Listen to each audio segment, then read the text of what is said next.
Welcome to the Classical Republican, Isaiah Berlin's Two Concepts of Liberty, Part 2, the notion of positive freedom. The positive sense of the word liberty derives from the wish on the part of the individual to be his own master. I wish my life and decisions to depend on myself, not on external forces of whatever kind. I wish to be the instrument of my own, not of other men's acts of will. I wish to be a subject, not an object, to be moved by reasons, by conscious purposes, which are my own, not for causes which affect me, as it were, from outside. I wish to be somebody, not nobody, a doer deciding, not being decided for, self-directed, and not acted upon by external nature or by other men, as if I were a thing, or an animal, or a slave incapable of playing a human role. That is, of conceiving goals and policies of my own and realizing them.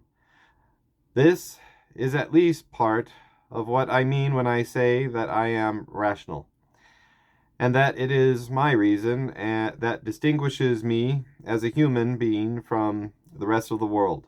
I wish above all to conscious of myself as a thinking, willing, active being, bearing responsibility for my choices, and able to explain them by references to my own ideas and purposes. I feel free to the degree that I believe this to be true, and enslaved to the degree that I am made to realize that it is not.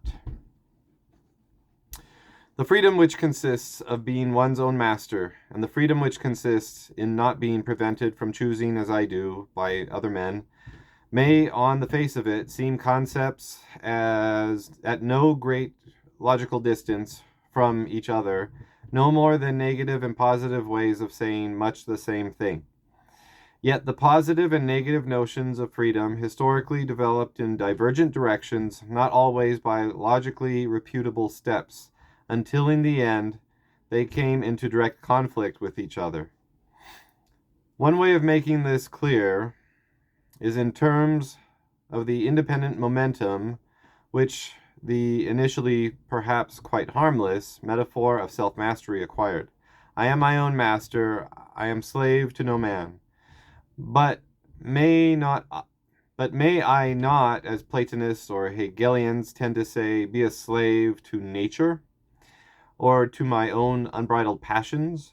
Are these not so many species of the identical genus, slave, some political or legal, others moral or spiritual?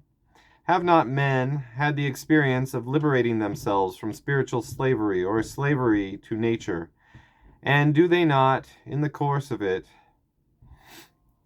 become aware, on the one hand, of a self which dominates, and on the other, of something in them which is brought to heel? This dominant self is then variously identified with reason, with my higher nature, with the self which calculates and aims at what will satisfy it in the long run, with my real or ideal or autonomous self, or with myself at its best, which is then contrasted with irrational impulse, uncontrolled desires, my lower nature, the pursuit of immediate pleasure, my empirical or heteronomous self, swept by every gust of desire and passion, needing to be rigidly disciplined. If it is ever to rise to the full height of its real nature. Presently, the two selves may be represented as divided by an even larger gap. The real self may be conceived as something wider than the individual, as the term is normally understood, as a social whole of which the individual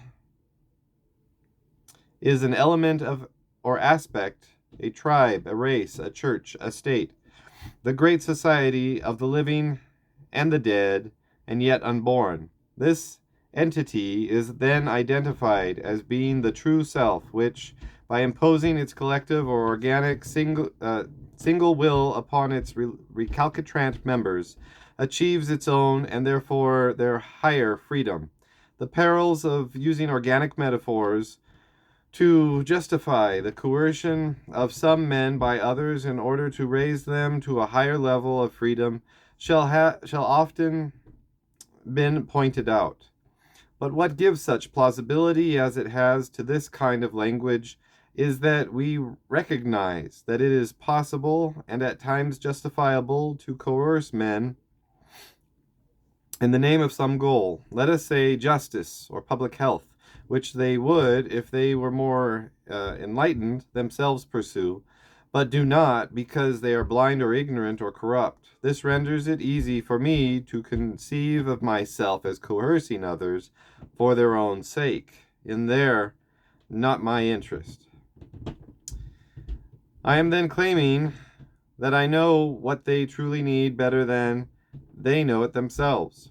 What at most this entails is that they would not resist me if they were rational and as wise as I and understood their interest as I do.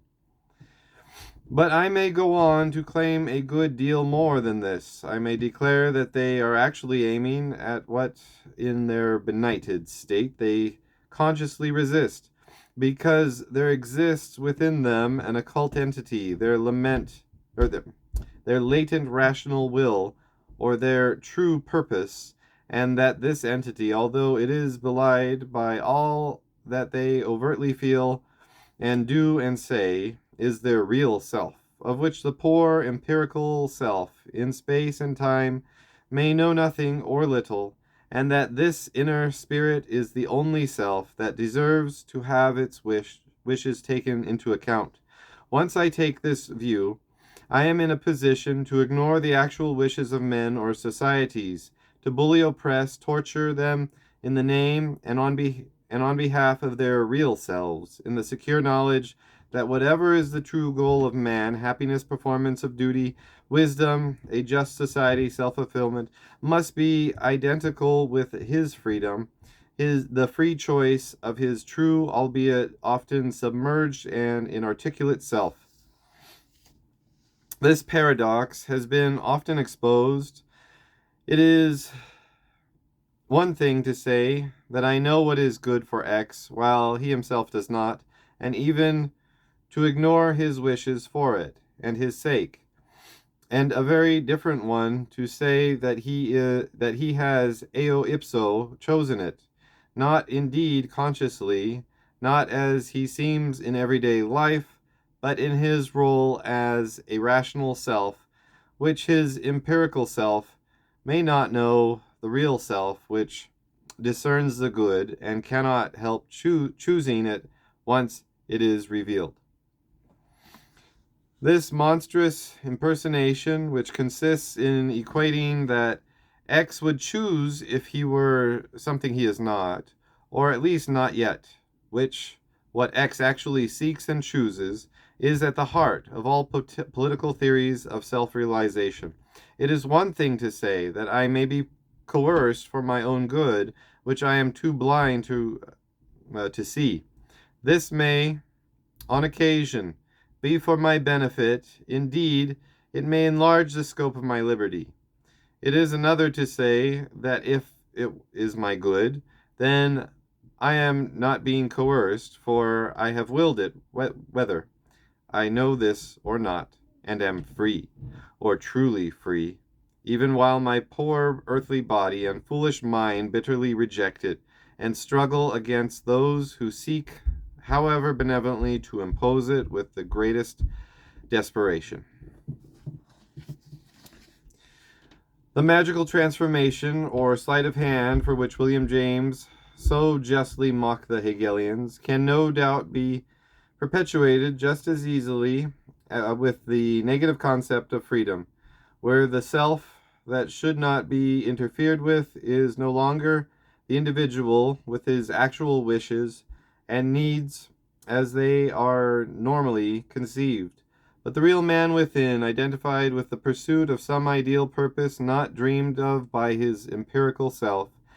And as in the case of the positively free self, this entity may be inflated into some superpersonal entity, a state, a class, a nation, or the march of history itself, regarded as a more real subject of attributes than the empirical self. But the positive conception of freedom as self-mastery, with its suggestion of a man divided against himself, has in fact, and as a matter of history, of doctrine, and of practice, lent itself more easily to this splitting of personality into two: the transcendent dominant controller and the empirical bundle of desires and passions to be disciplined and brought to heel.